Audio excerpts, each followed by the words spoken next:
Com a graça do nosso Pai Celestial, eu resolvi entrar nessa febre mundial de postar vídeos. E analisando esses últimos 3 anos, essa onda de vídeo de todo tipo, então eu gostaria de fazer uma série de vídeos relacionada ao nosso amado e supremo Jesus Cristo. Porque há muitas teorias erradas relacionadas ao nosso Deus e a sua divindade. E para isso essa série de estudos vai ser chamado, essa primeira parte, sobre a divindade de Cristo. E peço que vocês orem vossas orações para que nós venhamos a ter um bom estudo. Primeira parte, o nome vai ser chamado Jesus, impostor ou Messias. Eu sei que tem várias ideias relacionadas à divindade do Nosso Senhor. Alguns têm a ideia de que ele veio, a sua existência passou a ser do momento que ele nasceu. E se você for pegar hoje as Bíblias atuais, você vai ter uma dificuldade para você provar a divindade de Cristo. Então, para isso, a gente vai analisar nessa primeiro estudo. Nós vamos buscar textos de tanto do Velho como do Novo Testamento. Profecias ditas no Velho Testamento, principalmente no livro de Isaías, que ele é conhecido como profeta messiânico, que se cumpriu em Cristo. Cristo, na sua infinita sabedoria, ele relacionou a ele a divindade, a sua preexistência. E principalmente Cristo ele disse certas palavras muito fortes, muito complicadas na época para serem entendidas. E hoje nós só podemos ter uma pálida ideia através da fé. Por exemplo, João 6,38. Ali Cristo afirma que ele é o pão que desceu do céu. Então aí tem uma diferença. Nem todos as divindades, os que se dizem deuses, como Buda, Zoroastro, Maomé, eles afirmam que subiu. Mas Cristo, ele é o único que desceu do céu. E ele está no céu.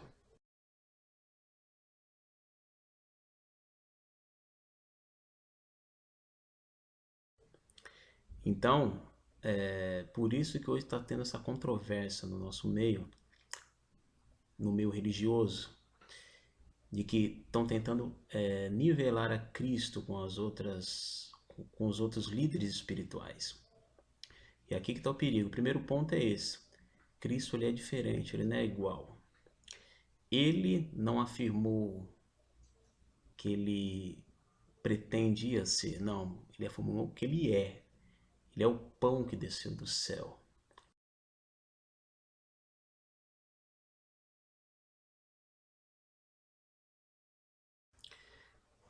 Por exemplo, no livro de Josh McDowell, chamado Evidência que Exige Veredito, ali diz que alguns céticos dizem que as profecias messiânicas foram acidentalmente ou coincidentemente cumpridas por Jesus. Segundo as probabilidades científicas, a chance de qualquer ser humano até o presente momento cumprir uma seleção de pelo menos 8 dessas profecias, incluindo a crucifixão, é de apenas 1 em 10 elevado a 17. E só estamos considerando apenas 8 profecias. E se nós considerássemos 48 profecias, a hipótese seria então praticamente zero. 1 vezes 10 elevado a 157. Apenas 48 profecias. Agora, e se nós considerássemos as 61 profecias que Cristo cumpriu? Isso é praticamente impossível. Então, muitos críticos têm a ideia de que Cristo ele andava com a Torá debaixo do braço e aonde ele, toda atitude, todo lugar que ele ia, ele consultava a Torá. Então diz que ele cumpriu assim, lendo, mas nós entendemos que não foi isso. Porque como que é possível Cristo ele nascer na cidade de Belém e já ter sido profetizado antes? Então nós vamos entender agora alguns versículos, não peguei todos, mas eu peguei alguns principais versículos no Novo Testamento que se cumpriu, que foi profetizado no Velho e que se cumpriu no Novo Testamento. Bem, antes de nós iniciarmos a esses textos, vamos meditar aqui no texto aqui de Números 24, 17. Esse texto basicamente diz ali a profecia dita por Balaão, que, como você já conhece a história, ele foi comprado para amaldiçoar Israel, mas só que ele não conseguiu pela intervenção de Deus. Então ali o texto, eu não vou ler todos, vou ler só essa parte, que diz que de Jacó procederá uma estrela.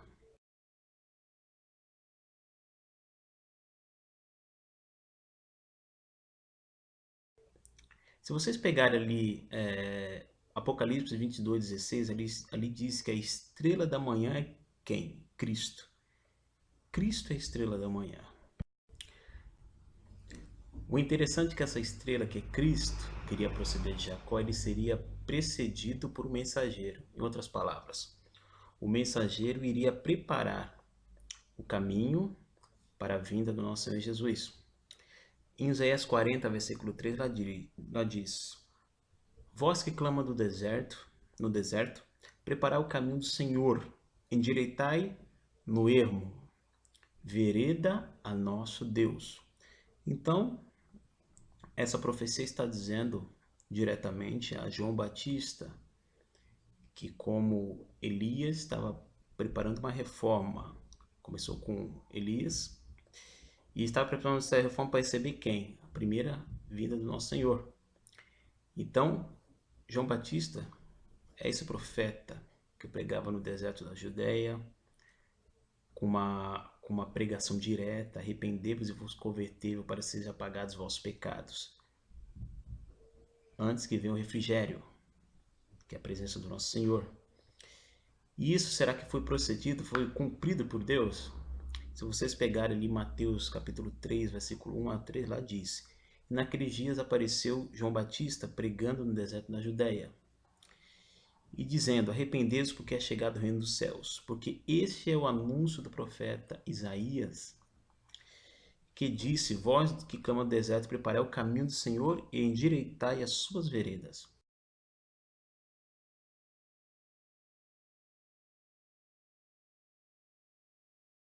Então aqui é lógico, é claro, que João Batista cumpriu todas as prerrogativas ou as características do profeta que iria preparar a primeira vinda do nosso Senhor Jesus Cristo. Agora, outro ponto: o nascimento miraculoso do nosso Senhor Jesus Cristo. Será que foi profetizado? Porque esse nascimento ele não poderia ser um nascimento qualquer. Ele não poderia ser concebido como uma criança comum. Então vamos entender aqui, Isaías 7, versículo 14, aqui diz que, portanto, mesmo o Senhor vos dará um sinal: eis que uma virgem conceberá e dará à luz a um filho,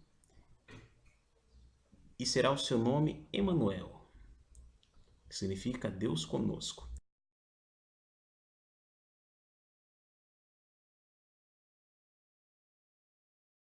Agora, aonde está o ponto importante aqui? o sinal. Qual é o sinal do nascimento miraculoso? Será que é o nome? Emanuel, Deus conosco?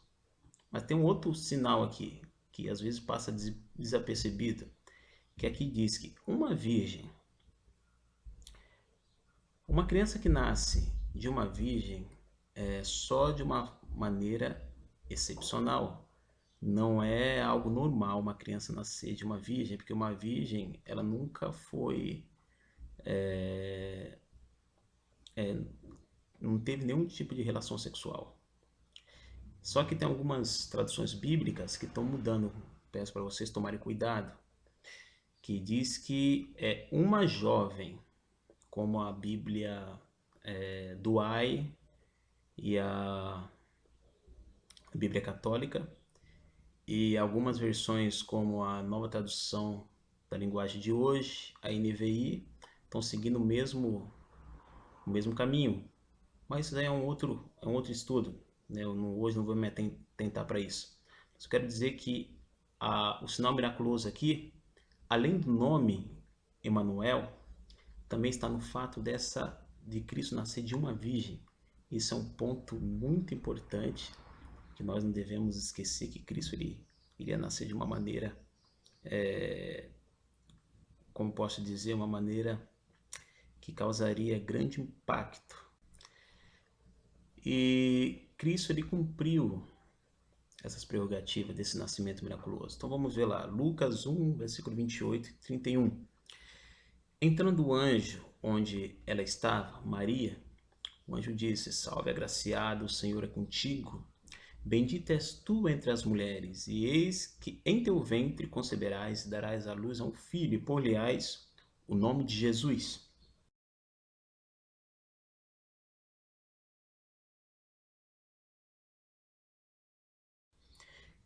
Então, Maria, ela estava noiva de José, só que antes deles se casarem, porque tinha um período de aproximadamente um ano em que o noivado aconteceria na Judéia.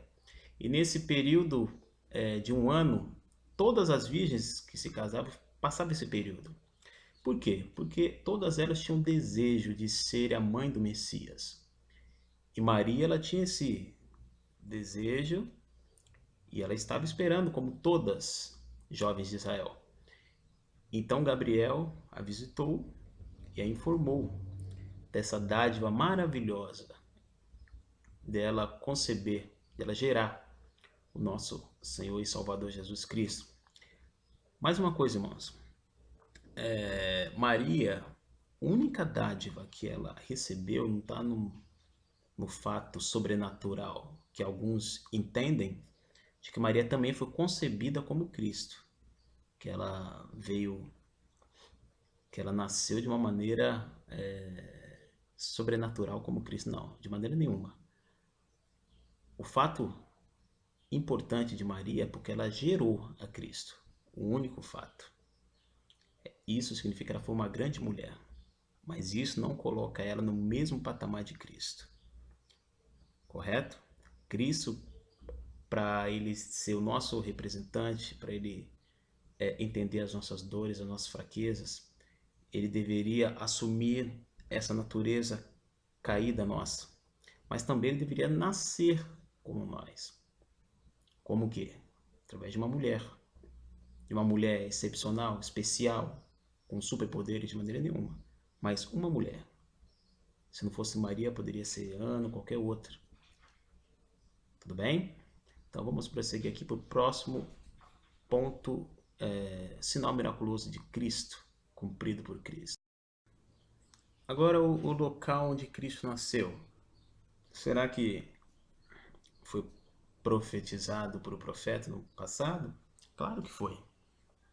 Lá no livro de Miqueias, capítulo 5, versículo 2, lá diz que tu, Belém de Efrata, posto que pequena, de ti sairá o que será Senhor em Israel, e cujas orizes são desde os tempos antigos, desde o dia da eternidade.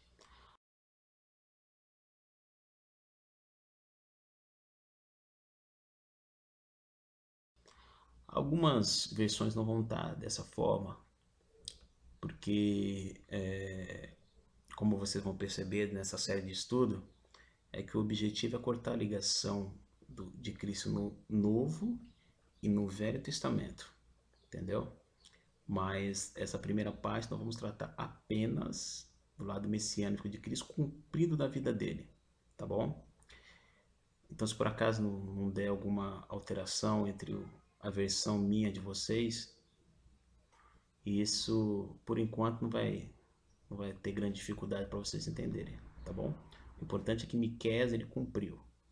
Ele profetizou o local onde nosso Senhor iria nascer, que é em Belém de Efrata, ou Belém, na terra de Efraim.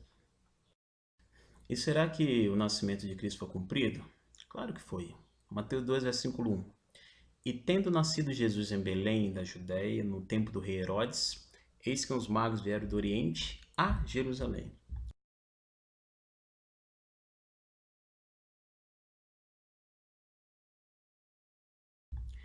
Que maravilha, né? Como a palavra de Deus ela é direta, ela não é incoerente. Então, José e Maria tinham ido em Belém fazer o censo, você já conhece a história. E ali nasceu Cristo, em Belém. Então, como os críticos da Bíblia dizem, não tem como Cristo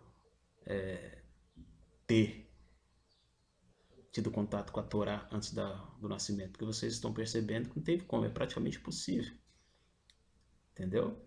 Então, só misericórdia de Deus e os planos de Deus é que ele cumpriu todas as profecias. Então, nesse ponto, vamos entender o ministério de Cristo. Vocês percebem que ele fez muitas curas, muitos milagres. Será que foi profetizado antes? Vamos entender aqui. Isaías capítulo 61, versículo 1 ao 2.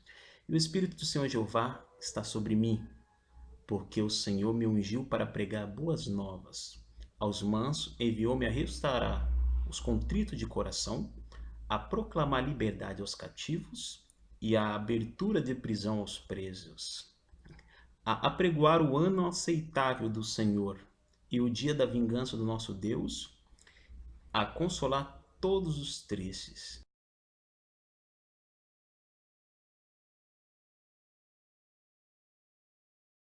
Que maravilha! Esse é o ministério profetizado pelo profeta Isaías, que ali estava dizendo como seria o trato de Cristo com os que estivessem presos na cadeia da morte, das doenças e dos demônios. Então, aqui Isaías profetizou. Vamos ver agora qual texto aqui cumpre essas prerrogativas. Essa prerrogativa com certeza foi concretizada, foi cumprida para nosso Senhor. Lá em Lucas capítulo 4, versículos 68 e 69, ela diz: o Espírito do Senhor é sobre mim, pois que me ungiu para evangelizar os pobres, enviou-me a curar os quebrantados de coração e a pregoar a liberdade aos cativos, e dar vista aos cegos, e pôr em liberdade os oprimidos, e anunciar o ano aceitável do Senhor. Que maravilha, cumprido pelo nosso Senhor Salvador. E o ministério de milagres, alguns milagres específicos, será que já foi profetizado antes? Foi também, mas uma vez pelo profeta messiânico Isaías. Isaías capítulo 35, versículos 5 e 6. Então os olhos dos cegos serão abertos, e os ouvidos dos surdos se abrirão. Então os coxos saltarão como servos, e a língua dos mudos cantará, porque águas arrebentarão no deserto, e ribeiros no ermos. E foi cumprido para nosso Senhor? Com certeza foi. Mateus 9, versículo 35. E percorria Jesus todas as cidades e aldeias, ensinando nas sinagogas deles, e pregando o evangelho do reino, e curando todas as enfermidades e moléstias entre o povo. Amém.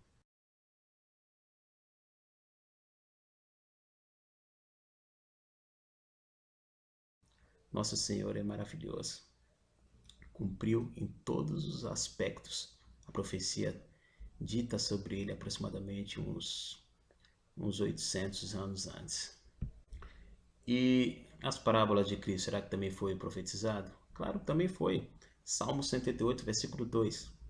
Abrirei a boca numa parábola, proporei enigmas da antiguidade. Salmo 78, 2.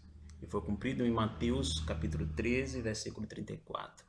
Tudo isso disse Jesus por parábolas à multidão, e nada lhes falava sem parábolas. Que maravilha! Nosso Senhor é maravilhoso.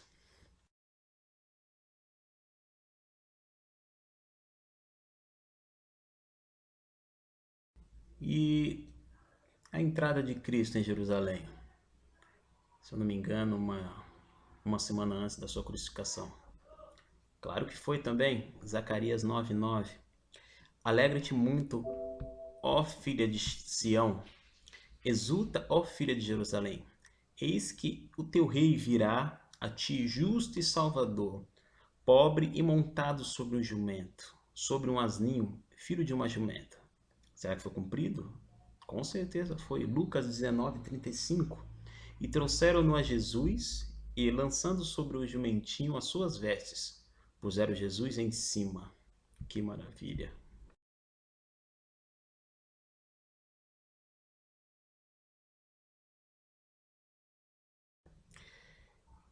E a traição de Cristo?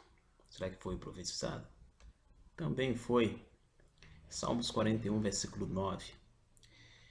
Até o meu próprio amigo íntimo, em quem eu tanto confiava que comia do meu pão, levantou contra mim o seu calcanhar.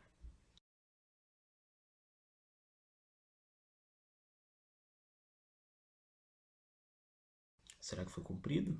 Com certeza. Mateus 26, versículo 23. Procurei de vocês. Ele respondeu e disse: o que põe comigo a mão no prato, esse me há de trair.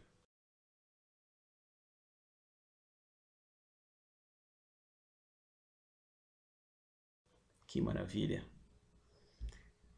Maravilha que está se cumprindo, mas tristeza para esse homem, que nós sabemos quem foi, né? Quem foi que traiu a Cristo? Nada mais, nada menos que Judas. Então Judas foi... já estava na profecia que Judas iria trair a Cristo. Agora, as moedas, as 30 moedas de prata, será que também foi profetizado? Claro que foi. Zacarias 11, versículo 12 e 13. E pesaram o meu salário 30 moedas de prata. O Senhor, pois, me disse: arroja isso ao oleiro, esse belo preço em que fui avaliado por eles. E tomei as 30 moedas de prata e arrojei ao oleiro na casa do Senhor. Então, as moedas de prata, o preço da traição, foi profetizado pelo profeta Zacarias.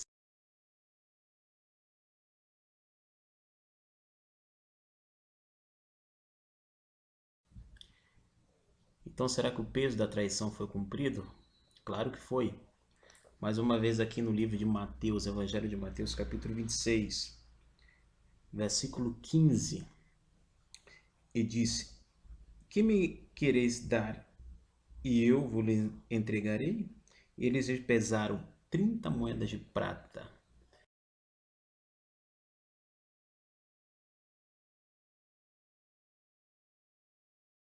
Esse foi o preço que os sacerdotes judaicos compraram a traição de Judas. Será que o tratamento que Cristo passou lá no palácio de Pilatos, será que foi profetizado, foi cumprido por Cristo? Nós vimos que foi profetizado. Foi cumprido também. Capítulo 26 de Mateus, no versículo 67. Então cuspiram-lhe no rosto e lhe davam murros, e outros o esbofeteavam.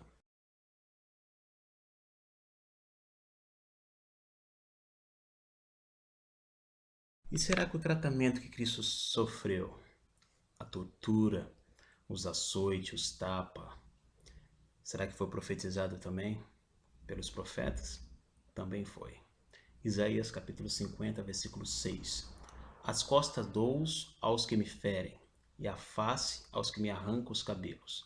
Não esconda a face dos que me afronta, e e me cospem. Então foi profetizado o tratamento que Cristo iria passar pelos soldados romanos.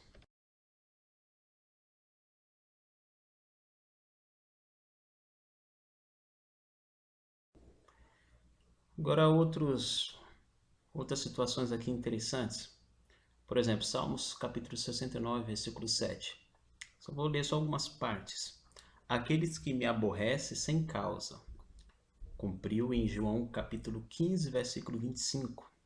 Aborrece-me sem causa.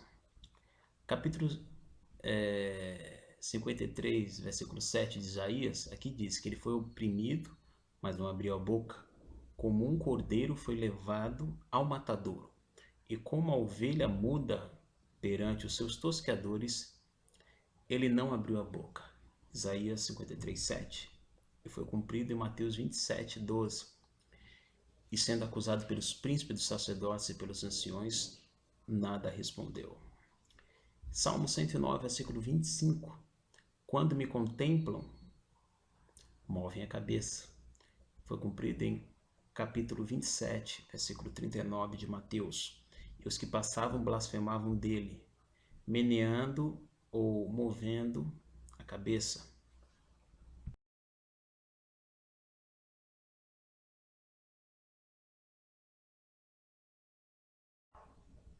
Será que a forma dele ser crucificado, também os malfeitores foram crucificados, um do lado do seu lado esquerdo, outro do seu lado direito? Será que foi profetizado também?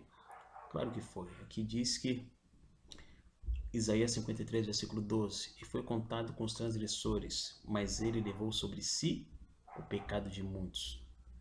E pelos transgressores intercedeu. Isaías 53, 12. E foi cumprido em Lucas 23, versículo 33. Ali o crucificaram, e aos malfeitores, um à sua direita e o outro à sua esquerda. E o fel, o vinagre em outras traduções, será que foi profetizado também? É lógico que foi. Capítulo 69, versículo 21 de Salmos. Aqui diz que deram-me fel por mantimento e na minha sede me deram a beber vinagre. Será que foi cumprido? Com certeza foi. Evangelho de Mateus, capítulo 27, versículo 34. Deram-lhe de beber vinho misturado com fel, mas ele, provando, não quis beber.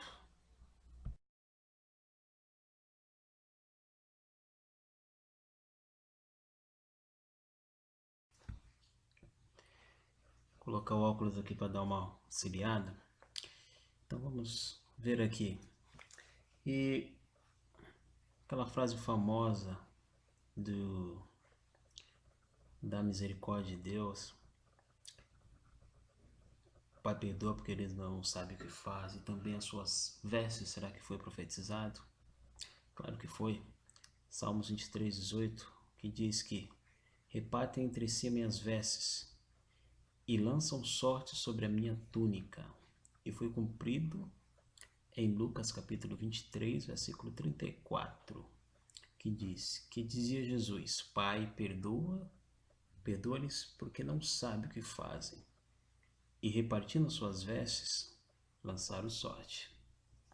Cumprido mais uma vez pelo nosso Senhor.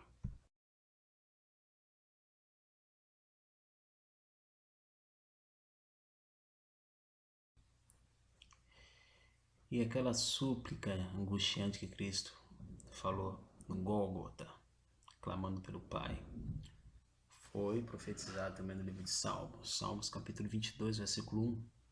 Deus meu, por que me desamparaste? E cumprido em Mateus 27, versículo 46. Eli, Eli, lema sabachthani, ou isto é, Deus meu, por que me desamparaste?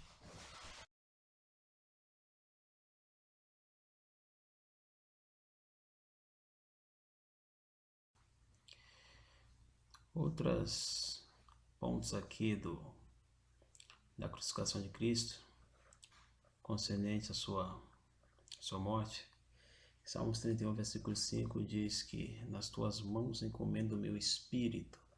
E foi cumprido em Lucas 23, versículo 45, que diz que, clamando Jesus com grande voz, disse: Pai, nas tuas mãos entrego o meu espírito. E também relacionado ao por não quebrar os ossos, Cristo foi também profetizado no livro de Salmos, capítulo 34, versículo 20. Ele lhe guarda todos os seus ossos, nem sequer um deles se quebra. Por isso que na Páscoa os ossos do cordeiro não deveriam ser quebrados, deveria ser comido inteiro, principalmente as pernas. Então, como simbolizava Cristo, isso não deveria ocorrer na sua morte. E foi cumprido em João capítulo 19, versículo 31 e 33. Os judeus, pois, para que no sábado não ficasse os corpos na cruz, visto como era a preparação, pois era o grande dia de sábado, rogaram a Pilatos que se lhe quebrasse as pernas e fossem tirados. Mas vindo a Jesus e vendo-o já morto, não lhes quebraram as pernas. Não quebraram as pernas dos dois ladrões, mas porque estavam vivos. Mas Cristo, como tinha morrido, não quebraram as pernas. E mais uma vez cumprindo assim a profecia.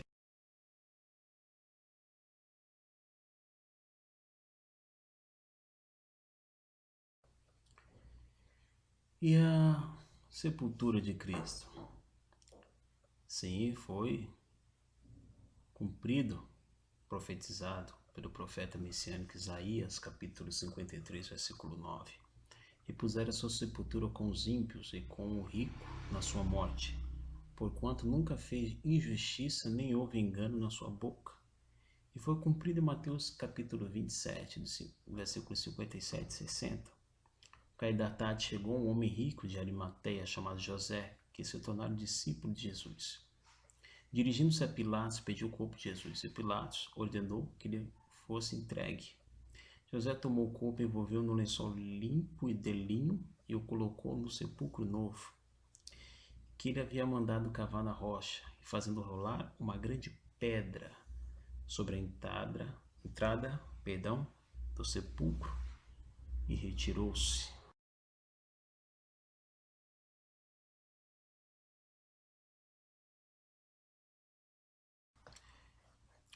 Agora umas curiosidades dessas profecias profetizadas no passado e cumpridas por Cristo.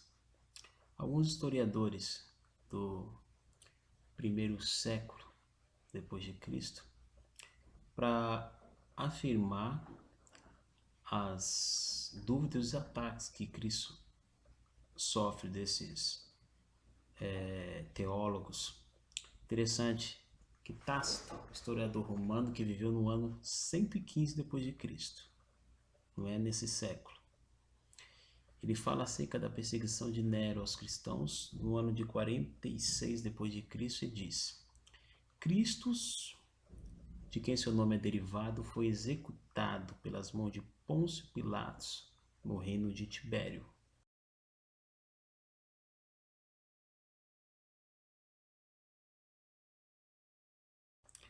Então isso é uma fonte histórica que mostra que de fato Cristo ele foi crucificado, foi executado pela mão de Pôncio Pilatos.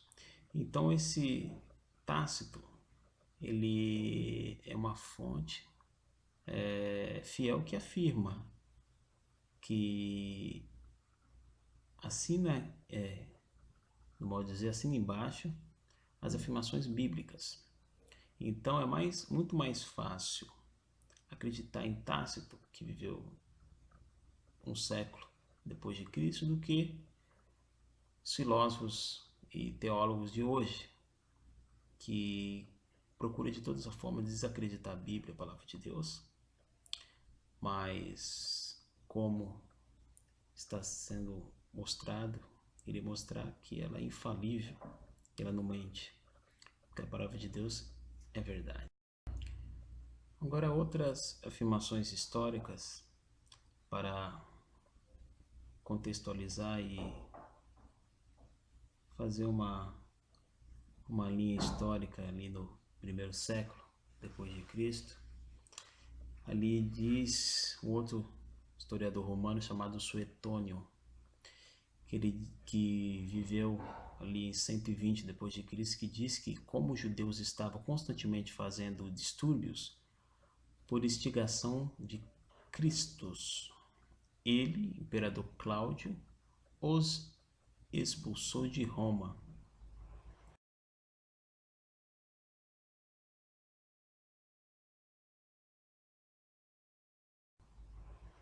Então aqui diz que os judeus estavam fazendo distúrbio e por causa da perseguição que os cristãos sofreram ali depois do ano 70 depois de Cristo, por parte dos judeus e parte pelo paganismo. Mas ele citou esse fato que os judeus estavam constantemente fazendo distúrbio em Roma por instigação de Cristos, por causa de Cristo, porque eles odiavam essa seita como era considerada na época. Então eles perseguiram. E os romanos, como detinham ali o controle ali da Galileia e da Ásia Menor, estavam expulsando esses badeneiros, como eles eram conhecidos, né? E também tem outra fonte histórica. Aqui é o Talmud, uma tradição judaica do século III. Apesar desse livro ele dizer várias barbaridades, então aqui tem uma passagem interessante que diz aqui que na véspera da Páscoa judaica eles crucificaram Jesus de Nazaré. Então, apesar desse livro deturpar tanto a natureza como a concepção de Cristo, mas Deus do lodo, da lama, tira a sua verdade. E o ódio da nova nova teologia que está buscando desassociar Cristo com a majestade de Deus. Só que a Bíblia é enfática, ela é direta e mostra o reino de Deus e ele sentado no trono. Por exemplo, um texto maravilhoso de Hebreus 8, versículo 1 e 2. Ora, o sumo sacerdote do que temos dito é que temos um sumo sacerdote tal, que está sentado nos céus à destra do trono da majestade, ministro do santuário e do verdadeiro tabernáculo, o qual o Senhor fundou e não o homem.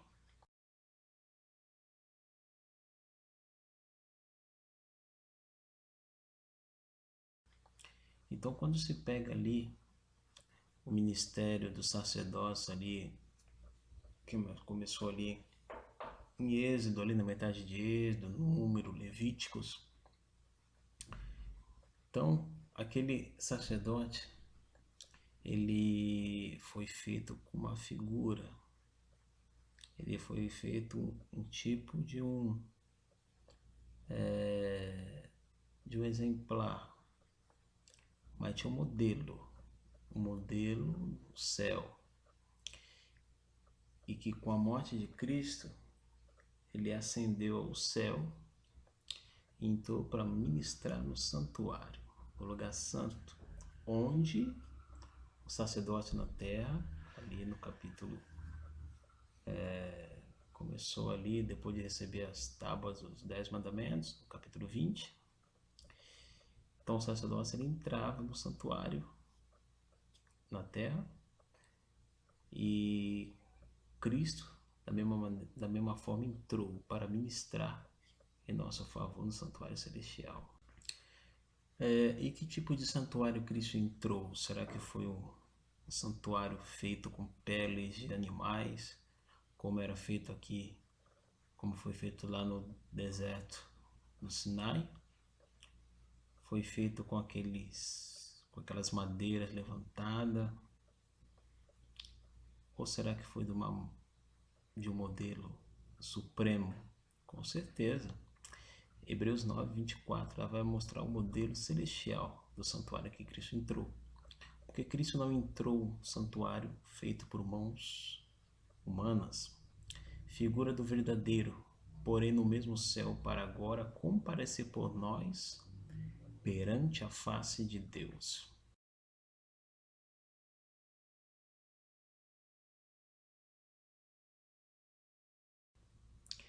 Então, graças a Deus que esses homens, discípulos, apóstolos que Cristo ele nos deixou, preservou a palavra de Deus na sua pureza, na sua totalidade. E eles guardaram esse tesouro, essa relíquia, que mostra que Deus, Cristo, quando ele morreu, ele não morreu a sua divindade, de maneira nenhuma. O que morreu foi a sua natureza humana, que ele assumiu para nos resgatar, para ele ser um como nós, para ser o nosso exemplo. Então essa natureza morreu. E quando ele ressuscitou, não o Pai, mas sim a vida que tinha nele, a divindade nunca morreu. Então ele ascendeu ao céu e foi ocupar o seu lugar de direito, mas como um vencedor, que ele venceu a morte, venceu o inimigo e principalmente nos deu a redenção, que é através da sua morte, porque pela sua morte nós fomos salvos, graças a Deus. Deu essa oportunidade de salvação para cada um de nós. Então, tem um problema, sabe? Que quando Cristo lhe ascendeu, ou melhor dizendo, antes dele ascender, antes dele ressuscitar, os fariseus, eles subornaram os soldados romanos para divulgar uma mentira de que os discípulos entraram e roubaram o corpo de Cristo. Só que existe duas situações muito complicadas. Primeiro, tinha um guarda, um batalhão ali, protegendo a tumba de Cristo.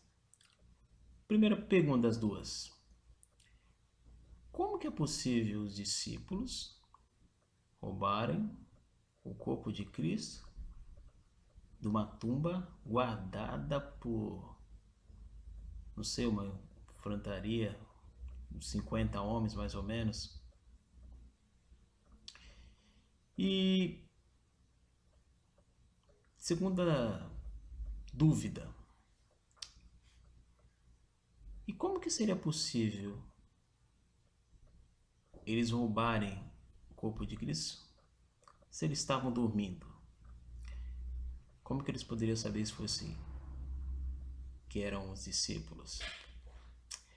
E mais uma coisa, naquela época, quando um soldado ele dormia no seu posto, ele era fadado a ser morto, porque não se poderia dormir. Então você percebe como que a mentira, minha mãe diz que mentira tem perna curta. Então vocês percebem que essa mentira não tem fundamento, porque é praticamente impossível. E mais uma coisa, os rabinos, os fariseus, eles odeiam a Cristo. E eu citei uma citação do Talmud e eu vou ler uma outra. Essa citação do Talmud é uma citação terrível para desacreditar Cristo. Então, quando eu disse para vocês que com essa coleção de livros dos rabinos, esse foi feito basicamente para destruir a crença no cristianismo, em Cristo. E aqui vem trazendo um ataque particular, capítulo 9 de Daniel, versículo 24 a 27. Então aqui diz uma maldição. Em alguns estudos meus, particularmente o capítulo 9 de Daniel, lá no capítulo 1 de Apocalipse, possivelmente os futuros estudos, eu vou citar essa maldição rabínica de novo. Então o que se diz essa maldição rabínica, principalmente relacionada a esse capítulo 9, capítulo 24 e 27? Aqui diz: os ossos das mãos e os ossos dos dedos se caiam e se decompõem. Aquele que se volte às páginas do livro de Daniel para saber o tempo de Daniel 9, 24 e 27. E que sua memória desapareça da face da terra para sempre.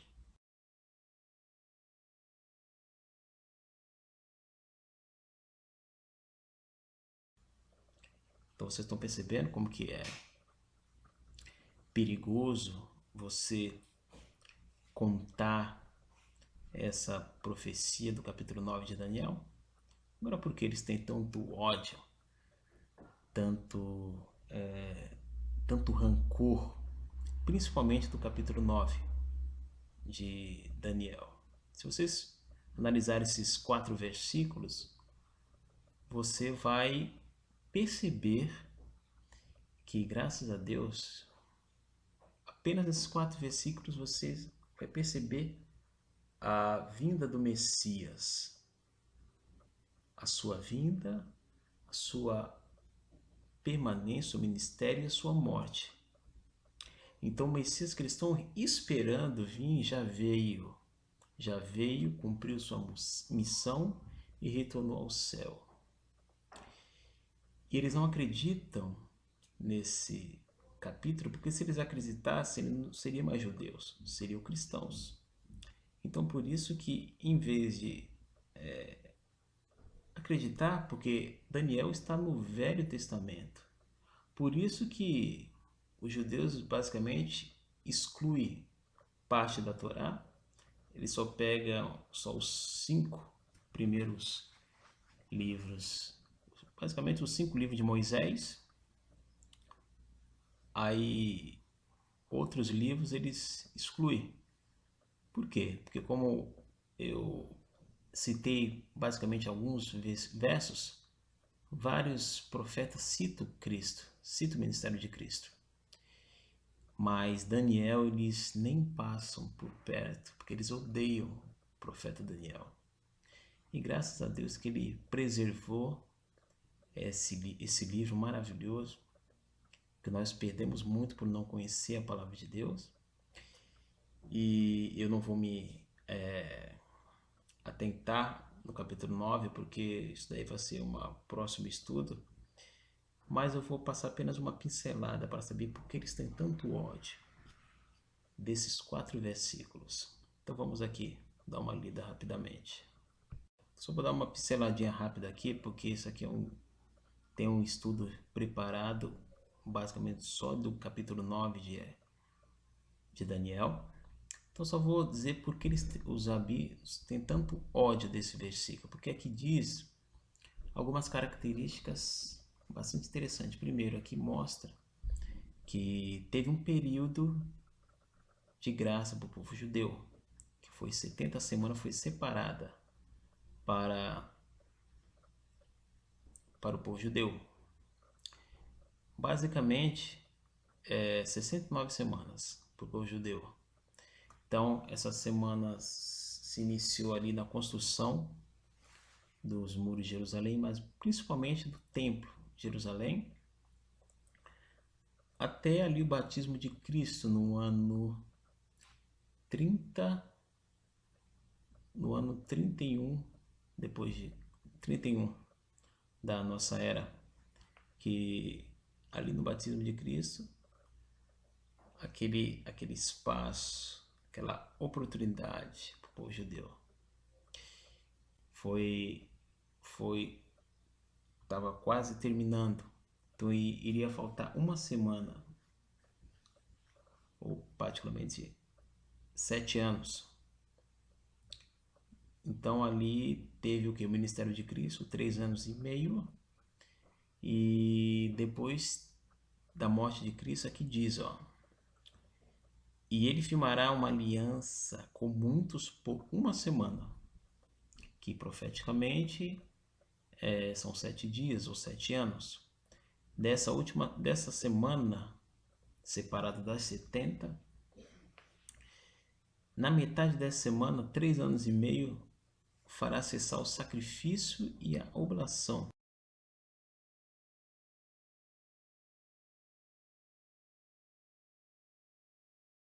Então, o que aconteceu na metade ali, aproximadamente 3 anos e meio do ministério de Cristo? O que aconteceu com ele? Nós vimos nos textos que passei para vocês da morte de Cristo. O sacrifício terminou, aquele sacrifício de matar o cordeiro, de levar para o santuário, para o sacerdote matar e imolar aquele cordeiro. Então, naquele período, aquela cerimônia, aqueles atos cerimoniais, eles terminaram. Então, Cristo ascendeu ao céu. Então, aquele ato, aquele acontecimento de rasgar o véu do templo de alto a baixo, isso mostra que foi algo sobrenatural. Porque se fosse de baixo para cima, poderia ser algum homem, alguma mão mortal. Agora, como foi de alto a baixo, então isso mostra que foi o próprio Deus que rasgou. Então ali terminou as ofertas cerimoniais. Então, quando Cristo ascendeu, ficou faltando 3 anos e meio. Então, esse período que foi até ali a morte de Estevão, o apedrejamento de Estevão. Então, esse período, ele foi para eles ficar em Jerusalém. O povo judeu teve mais 3 anos e meio de oportunidade, de privilégio como uma nação de Deus. Mas com o ato de apedrejar Estevão, ali terminou o privilégio como povo de Deus. Então ali saíram os discípulos a pregar por toda a Palestina, Ásia Menor, Galileia. Então a palavra de Deus se espalhou por todo o mundo. E graças a Deus por isso, porque aqui estamos nós, gentios, que fomos enxertados na videira, e como os judeus, nós somos descendência de Abraão, mas não por linhagem, mas sim por fé. Somos filhos de Abraão, graças a Deus, e somos coparticipantes da promessa. Então eu quero dizer, para concluir, que o povo judeu não aproveitou esses 490 anos que eles tiveram de oportunidade, e graças a Deus, Deus está nos dando mais essa oportunidade. Estamos aqui para utilizar essa ferramenta maravilhosa que é a internet para a propagação do Evangelho. Esse aqui é meu primeiro material, não tenho experiência. Quero agradecer a minha esposa. E desde já quero pedir desculpa para você por alguma falha, mas prometo que nos próximos vídeos eu vou tomar mais cuidado e me preparar melhor.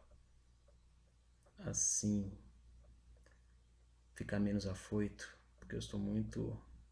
é uma sensação nova, mas tudo é bem-vindo para a honra e glória do nosso Senhor.